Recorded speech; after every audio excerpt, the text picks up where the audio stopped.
Good evening, guests and friends. I am Anthony J. Mondane, Sr., the Vice President of the Board of Education. I'm calling this meeting to order here at Central Office Tuesday, February 10th, 2026. I will entertain a motion for approval of our agenda this evening.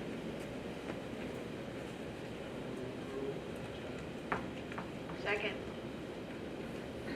It has been motioned and second. Is there any discussion? All in favor, say aye. Aye. Is there any nays? Please speak now. Motion passes. Thank you. On to new business, financial update. Dr. Grant. All right, thank you very much. For our special board meeting this evening, we do have two presentations, our financial update from Dr. Hurl, which he will come forward and begin our evening, and then we'll have a second presentation regarding our emergency operations plan. So we'll start with Dr. Hurl. Good morning, everyone. Good morning. Or, good morning. Good afternoon. I am pleased to present a financial update for all of you. As you guys know, if I start talking about finances, I can go a lot longer than 15 minutes. So I'm going to set my timer for 10 minutes. That way there's time for questions. I am going to go through this really quickly because there's a lot of information. I'm going to call this the good, the bad, and the ugly. Unfortunately, the slides for the ugly regarding finance. Unfortunately, the ugly slide is more than one slide. Okay, first of all, the good. If you look at historical fund balance within the ISD, my first year here was in 2009. We were at 7.94%. It took us 7 years to get our assessed valuation back to where it was in 2008. If you look at our most recent audited numbers, we are sitting at 40.82%. Now, you may say that's really high. Okay, a little bit of that is false, just because you may remember our auditors wanted us to change how we handle summer school. So we had no summer school payment last fiscal year, which increased our fund balance. We will actually have a double payment this year. So that fund balance really is false. But even with that, we would still be at historical highs regarding our fund balance. I want to point out the information right at the bottom. I went back through and found an old presentation that I gave to the Board of Education back in, I'm going to just project, back in April of 2022. And I said all the way back then that we had to get above 30% fund balance, because even then I was predicting, many of you will remember that, things that I thought were coming in the state of Missouri. Now, what I did not know is this was going to get so much worse because of local assessed valuations within Jackson County. Okay, so obviously we're above 30% now, and thank goodness for that. Okay, the good. First of all, our budget forecast, and you'll see that we are projected to deficit spend about $9.5 million. Now, while you would say that's really bad, that is coming in exactly, or I say exactly, almost exactly where I was predicting at this time last year. The reason we're deficit spending was all planned because we have the last 2 years the largest raises in district history, and actually 3 of the last 4 years, if you look at salaries and benefits. The other thing that is good, I'm always very conservative whenever I budget for revenues, trying to get expenditures right on, assuming full employment. So again, I did assume withholdings this year. The SAT, the student adequacy target, is at 7,145 with full funding. I budgeted for 6,953. We do have fewer students this year, but it will not impact us until a little bit later. I'll explain that, why that is. Okay, the bad. Foundation formula. The most recent numbers I pulled, we are down 524 students compared to last year at the same time. It will not impact us this year because the foundation formula, you get to use this year, prior year, or previous year. So whichever is the highest. So we would not see an impact on this until FY28. Hopefully we can rebound. There will be a new formula that will go into effect within the next 2 to 3 years. I do not see a situation where that is going to be kind to public education, just to be quite honest. Potential withholdings in FY26. The governor in his State of the State address did not mention any withholdings. Withholdings is a nice way of saying budget cuts. Okay? That does not mean it will not happen. But again, we have planned for that. Prop C revenue, that is sales tax that people pay whenever you go and buy something. There's a 1% sales tax. Our lower enrollment, that was 524 kids, will have an impact on our Prop C revenues. I anticipate about $500,000. Okay, the ugly, and this is where it does get really ugly. First of all, federal revenue. We have been told to expect a 20% cut in federal revenue next year, mostly in the form of title funds. If that 20% does come to fruition, that would mean we would see a loss of $1.2 million, again, mostly in title funds. But that's not where the real concern that I have is. It's local property taxes. And I do not want to get into some of the legal parts. That is best addressed by our attorneys. But I will tell you there are ongoing lawsuits regarding this. Fund 12, okay, that's our general fund. I budgeted $62.79 million. Again, I always go shallow on this. Okay? Even with that, as of this morning, we received $53.51 million. Okay? The last receipt we received was the 30th, so we'll have more that come in. We do get that every week. That's a collection rate of 85.2% in comparison to the budget. At this time of the year, we should be around 93 to 95%. Right now, we are $9.3 million short in ad valorem taxes. Okay? Everything that I'm giving to you right now is just operating. It has nothing to do with debt service. If you put debt service on all of this, it's actually even worse than this.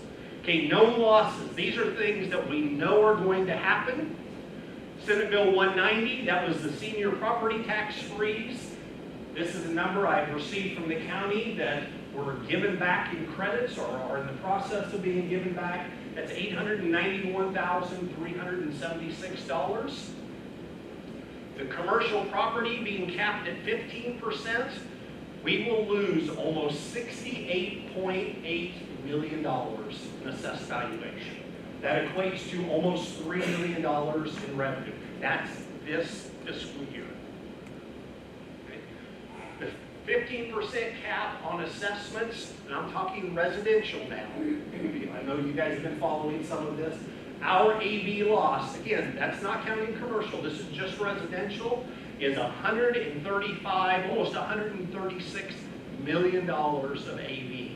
As far as operating funds, that equates to about $11.5 million that would need to be given back in the form of tax credits over the next 3 years to local taxpayers. Okay, financial summary. Foundation formula loss in FY28, again, because we can take this year, last year, or the previous year. Prop C revenue is going to be down about $500,000. That's my prediction as of right now. Title funds, because of the cut of federal funds, that won't be till next year, $1.2 million. Local property tax, $11.55 million over 3 years. Okay, again, back in the form of credits. And then Senate Bill 190, about $890,000. So we have a potential revenue loss of more than $14 million over the next 3 years. Okay? And I cannot believe I did. I have 2 minutes to spare. That has never happened with a budget update. Okay, what questions do you guys have for me? I have one question, and that is, so why is the collection rate so much lower than it has been? Couple of things. Number one, with that is a collection rate as a ratio of what was budgeted. So because of the order that came from the State Tax Commission to the county and the county executive saying that they were going to rebate any property taxes that went up more than 15% from FY '22 to '23. That's why it's so much lower, because again, it reflects how much less we're getting because of that state tax commission. I had a couple of questions. I wonder, and it may be difficult for you really to say, but a lot of the property tax bills went out very late this year. Yes. And so I'm wondering if some of that is going to end up being timing and maybe bounce back in February and March. Do you have any kind of feel for that? I am hoping that. That's why this morning I checked, because again, we get it every month, or I'm sorry, every week. And the last one we got was the 30th. Okay, normally when I look at property taxes, you know, everybody is supposed to pay before January 1st. They push that back a month. So I do think we'll see a higher capture rate for January and into February than what we typically would see, but not enough to catch up at 9.3 million. That's just so substantial. That makes sense. The other thing is, I'm wondering, what are you seeing as far as opportunities for the school district? Like, for example, I'm thinking about the Nebius project. Is that something that we might be able to, offset some of these challenges with? Certainly, anytime, sorry, I'm shutting this off. Anytime we get additional assessed valuation, that's always welcome. Traditionally, we do not see a large influx in 1 year. Projects such as the Nebius one, I mean, we're talking in the billions of dollars with a B. And I personally have never seen a project this big with this amount of assessed valuation attached to it. So I was able to go through some of the pro formas related to Nebius and how it would impact the school district.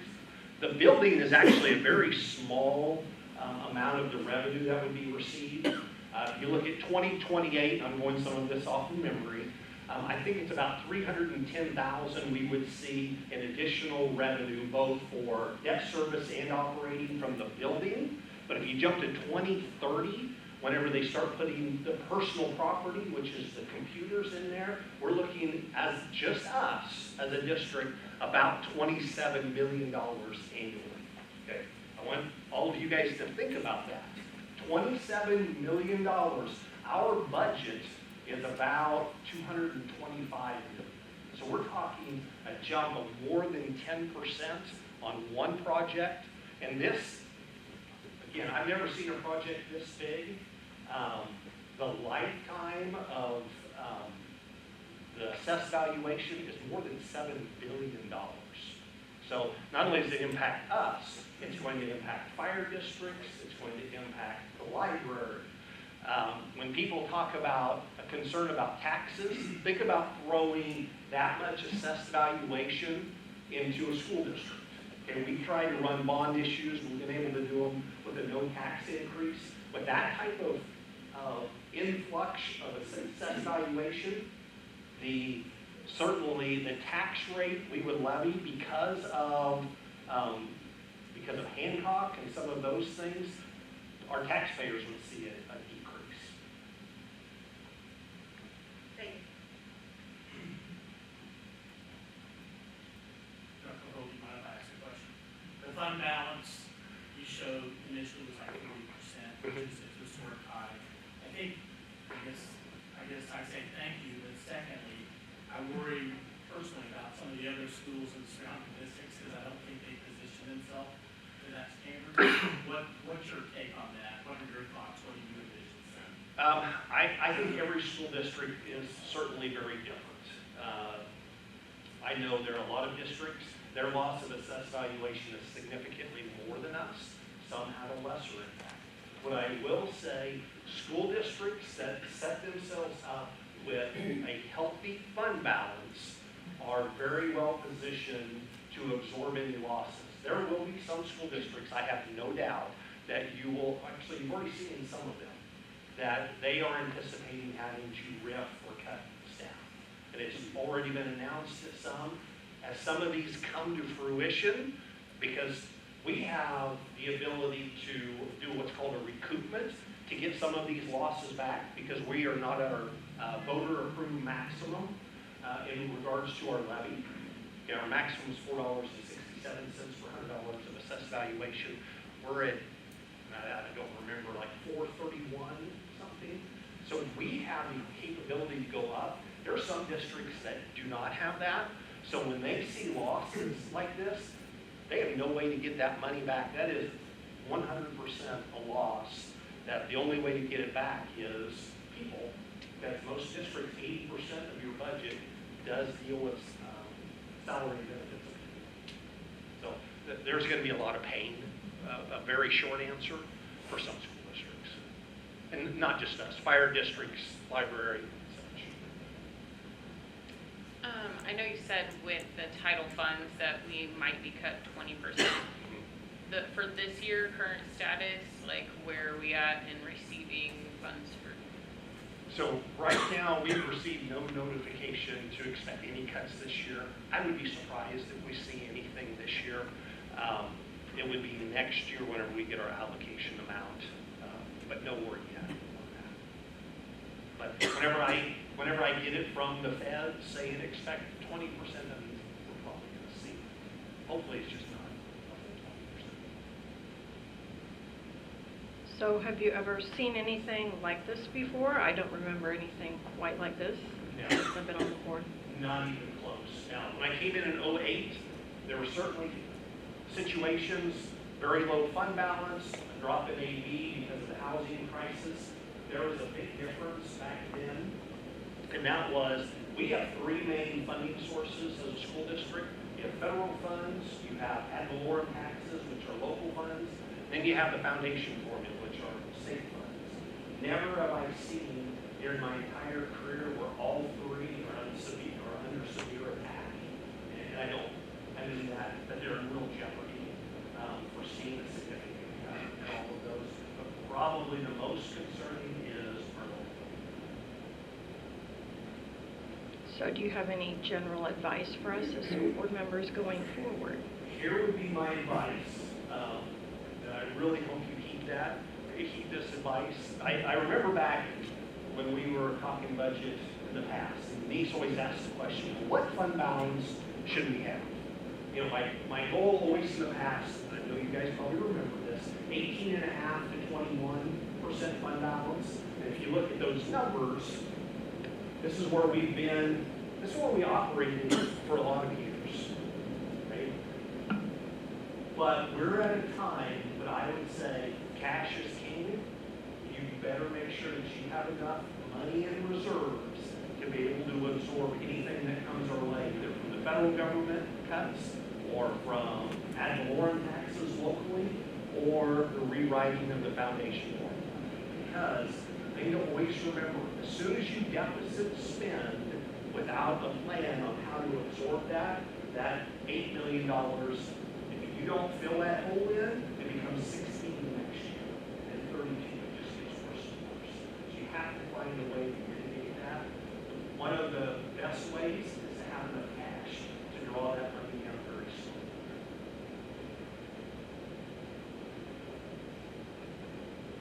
I'm always full of agreement. Thank you, Dr. Hurl. All right, thank you. And I would like it noted, I did fall within my time frame. All right, Pete Scott for our emergency operations plan.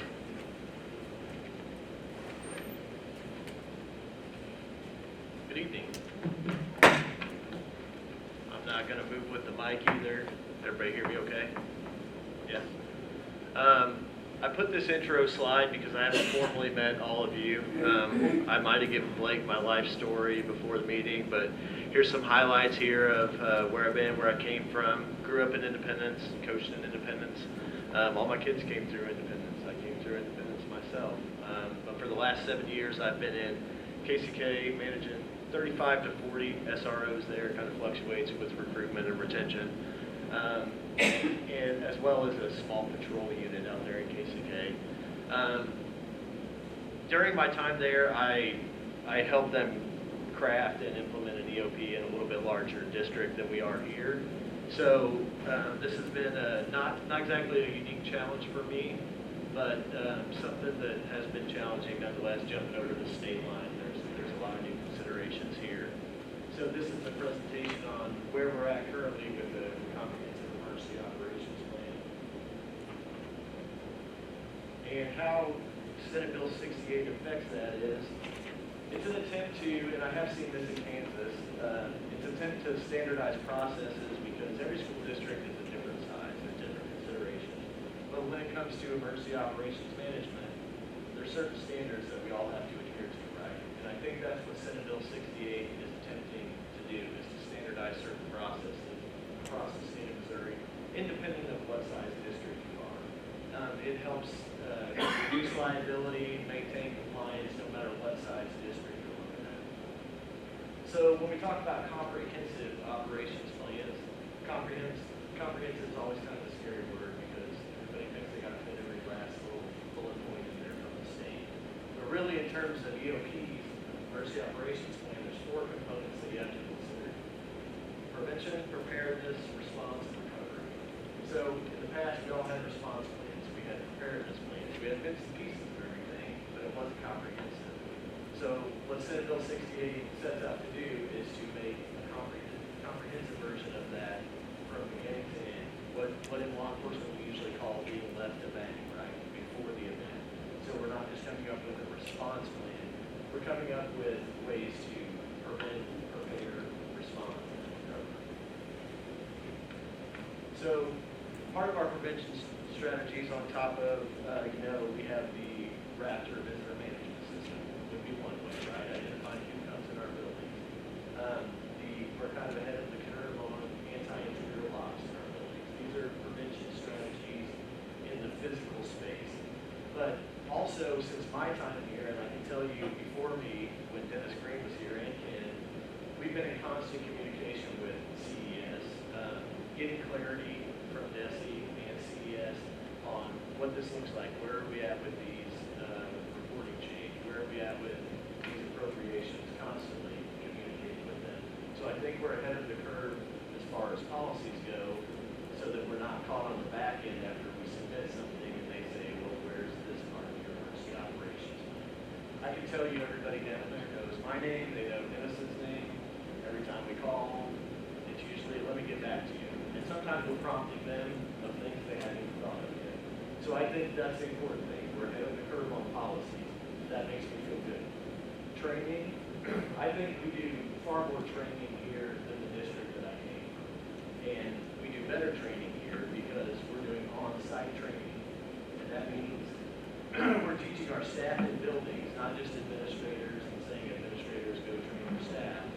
We're training administrators, staff in real time with hands-on people, informing them of how to use the systems that we have, like Raptor notification systems. And it's been rough. I mean, there's a lot to learn there, right, in Mercy. It's also a very stressful situation that teachers, administrators really didn't sign up for. When you went into a career of teaching, you might not have signed up to be, response team for active shooter. But that's the world we live in, right? So we need people to be prepared. So we train them in real time. I think that's a big part of prevention. Safety assessments is something that DESE isn't necessarily set on yet, but that picture there is just one example of tools that we'll probably be using going forward, starting next year to assess sites, right? We'll safety score our facilities, and then we all have an idea of where we're at and where we need to go as far as those standards that come from the state. Preparedness planning refers to, obviously there's a picture of the comprehensive emergency operations plan, but a couple of the big changes in there in emergency plans are, one, the cardiac emergency response plan. I'm sure you've all read about that. So we've implemented cardiac emergency response teams, and if you guys have any in-depth questions of Lori Halsey, they'll probably be more her area. But in regards to the CERT team and the cardiac emergency response plan, we not only train nurses and health secretaries, but now we have SROs that are trained in buildings, and we're doing that trainings every 2 years, right? For cardiac, okay, for cardiac, children's mercy, and we ran a full round of CERT drills through the Independent School District, completed completed the last one, I don't know how long ago. It was mid-January. Mid-January, completed the last one, and with a few hiccups, I can say that all of our sites did stellar across the board. Children's Mercy gave us a lot of praise in our building. Now implementing some like internal communications through a Raptor system, there were some hiccups, and that's part of the on-site training thing that we're working on, right? But as far as our CERT teams that we had assembled, or that Lori had assembled, I don't want to take any credit for that, she worked really hard on it, that she had assembled, we did very well building the building. And that included central office as well. We had a CERT team here. Another big one was the traumatic blood loss protocol. I'm not sure if you were all familiar with that. That's a mandatory part of Central 68-2. We have to have that. So we have to have tourniquets located locally with the AEDs that we have on site. We also have to have training annually, Lori? Annually? So the stop and bleed training is conducted annually now. And we have increased to how many in elementary schools that we do additional training for? Mandatory to additional nurses. Okay, so if you've been here, nurses, SROs, and a mandatory of 2 on each site that is trained in that stop and bleed training. So that we don't just have people running and grabbing tourniquets for any situation that it might not apply to.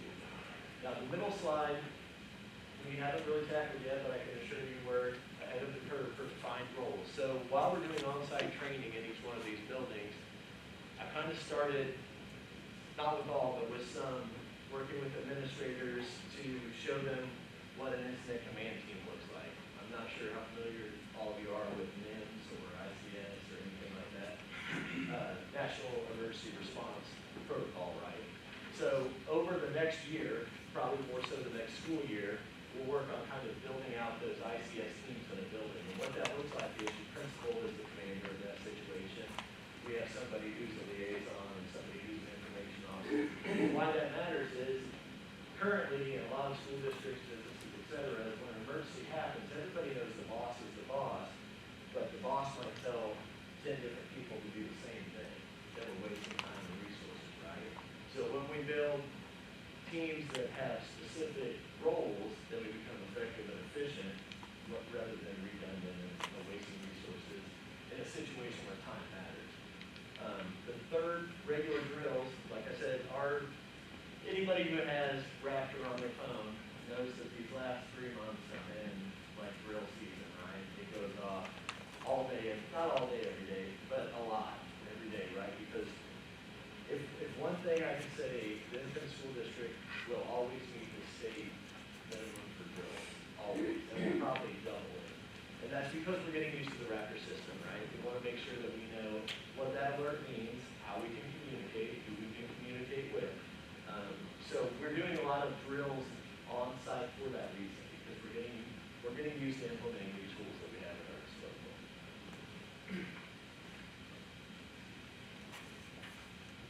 So, response and recovery. Protocols are a huge thing, and this will tie back kind of to ICS too, right? So, clarity and consistency is a huge thing when you're drafting protocols for emergency incidents. Because what you don't want is this elementary school doing one thing, this middle school doing one thing, and this high school doing their own thing. The last thing you want is, well, everybody just kind of does their own thing in an emergency incident, right? Because the assistant principal at the middle school this year might be the head principal at the high school next year. We need to be consistent and clear across all of our buildings when it comes to emergency response, because that costs us, again, time and resources, right? We don't want to waste either two of those things in an emergency situation. Now, I will say the same applies for documentation. We need to standardize a lot of processes, and Sentinel 68 and DESI bring that to the table, standardizing reporting systems, which aren't in place yet, right? DESI is tasked with creating that flow of information from districts to the state, and I can assure you that Dennis and I hound them all the time. When is this reporting chain coming? What's the portal going to look like? How will we do it? But in the meantime, we have to standardize in-house reporting processes so that we're ready to be compliant with what's ahead of us, right? And also so that we can identify threats early and deal with them effectively. So that's an important part of documentation. recovery, the first thing that comes when I see that word every time in this district is the mental health response team. And I've seen them get action on a couple different issues just in this last month.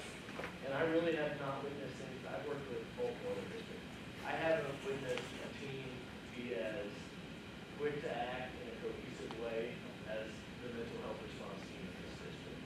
Everybody seems to kind of flash into action and know exactly what they're doing, even before I know what they're doing. They're equipped to not only restore normalcy in the site that day, but also in follow-up services as it regards to mental health, emotional support. So recovery isn't just about recovering that physical side or the continuity of business. It's also about, the mental support and emotional support that we need in those buildings after a critical incident. And it's nice to know those systems are in place.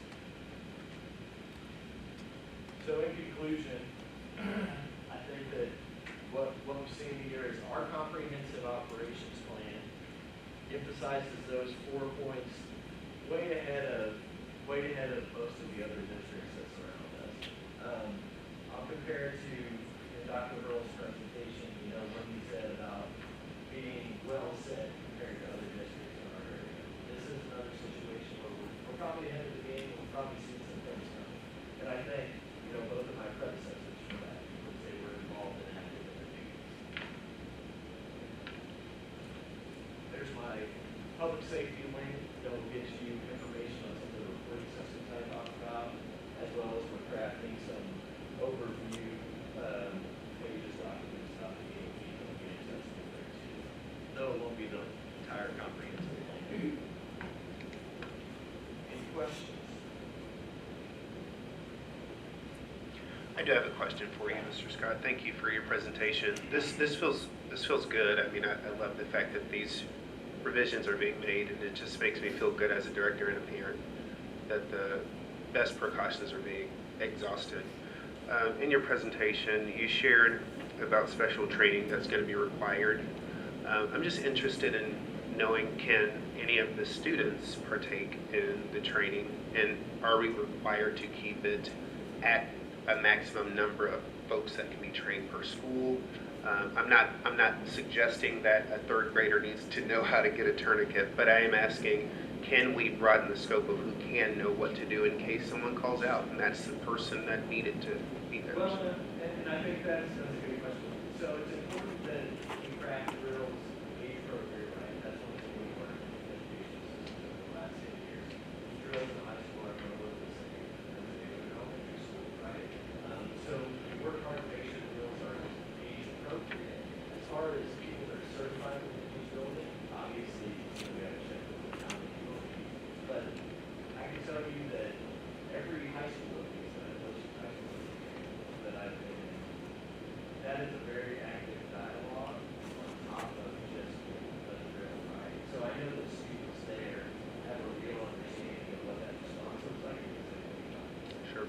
So they're engaged in that training in a way that probably maybe in elementary school, right? It's maybe just a game of follow the teacher or whatever, because it does engage appropriate, right? Sure. And you don't want to see the children from safety and bad. So we do a really good job of engaging all the students, and making sure that those drills are being appropriate. And I would say that we incorporate everybody in the training. And even when I've been on site at elementary schools in the last couple of weeks, I'm having real conversations with teachers and students there about why we do it, right? And in that way, I think that we engage. Thank Does that you. answer your question? It does. Okay. Yep, thank you. Yeah, you're welcome. Any other questions? Yeah, and I won't talk extensively about the operations manual because I know a lot of that we need to keep under because it's, yes, we don't want it publicly out there. But one question I did have is, do we have a plan for when a threat might be from outside the building, like in the neighborhood, or I'm just thinking personally of the news that we're seeing from Minnesota of huge things just outside of buildings and students getting involved. That's not technically our role because it's outside of school grounds, but do we have a plan in place for when, you know, if it's happening at school pickup and kids are leaving the building, what do we do with that? Well, yeah, absolutely. So we have a few things that are really in our favor. So having city SROs means that we're okay. Right? So I can think of 2 SROs who never miss a beat. Like, if a call comes out at an address, they've got a radar that's out 2 miles from the school, right? And they're also put direct medical times, right? Like you said, public systems, direct medical. Maybe we should put that once a year and then go live the same, right? They're very good at doing so. Now, I also have, unfortunately, I don't always have my radio on. I also have my radio, yes, we're hearing these calls all the time. We have a very effective process and good relationships from city police and SROs to our building secretaries will say, hey, you need to do this once a week, and then we'll watch it, right? And the good thing is, that doesn't disrupt our internal learning environment. You know, we're secure from the outside, we're not letting visitors in, we're not letting anybody come into the building, doors are locked, but we're not interrupting our internal learning environment. So yeah, we definitely have a view to that, and our good. And that would include like federal agents too. We would also be alerted when there were things happening around buildings. Absolutely, yeah. Okay. And I do my, I know the one I live in, I do my best to try to stay informed about those people, you know, ahead of time. But yeah, it would include that. Okay. And sorry, hi, I'm Wendy Baird. Nice to meet you. We haven't met. And I did have one other question, and I'm sure a lot of this is state mandated, but is the number of drills proportional to the threat of those things happening? Because I noticed that there's a lot for the active shooter drills and not so many for tornado or no, I guess fire was the one that had the most. So is that proportional to the threat of that risk versus a tornado and earthquake, or is that just like state mandated, or do you know? So it is state mandated. Okay. The number of drills in each state is always state mandated. Now, that's, like I said before, that's, you have to do this number of drills, right? I think it's important to identify where you're asking me personally, it's important to identify where you're at as a district with your emergency response, and then address it, you know, specific to you, or but you're always going to meet that same yeah, the fire drills are always going to be, you know, A lot more than the others? yeah. Okay, that was my question. So it's not proportional to what the stats say, per se. Yeah, absolutely. I do have another question for you. So, you know, partnership is obviously incredibly important. Partnership with the police, the fire department is going to be obviously of extreme importance. So I don't imagine that if there's, you know, an emergency in our lunchroom and we need a paramedic to get to them quickly, that we don't stop them and say, put your ID in the Raptor system to make sure you're safe. I don't imagine we're going to do that. But I also recognize that we should not exhaust any type of leverage to say it is safe not to ID anyone at any time, except for an event and an emergency. So can you just speak to, is there an exceptionary basis that we abide by when CPS or a non-emergency person is coming to our building that needs to do their job? Are we still IDing them and doing Raptor, or are we not? So those people still have to go through the checking process, right? Because we don't ever lose the check. Now, if you're children's division, law enforcement, you're not going to go to the Raptor because in order for you to go to the children's division or law enforcement, you can't have been flagged for any of those things with Raptors or something. If that makes sense.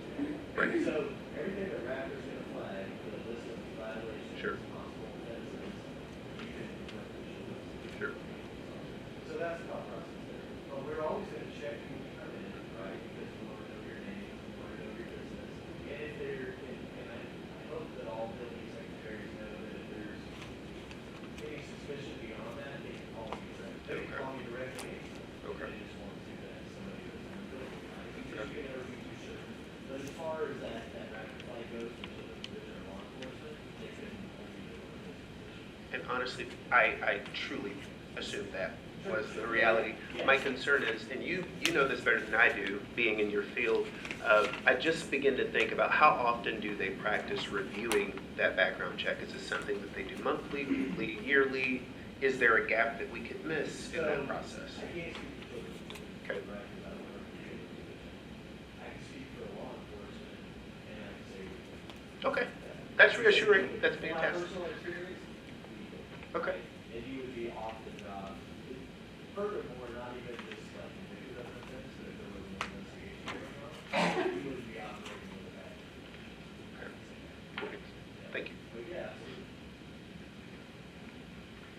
Are there any other questions or discussion items? All right, I will entertain a motion to adjourn. So moved. Second? It has been motioned and seconded. All in favor? Sorry. I apologize. We've got to call our names, guys. Yes. Yes. Yes. Yes. Yes. We are adjourned. Thank you.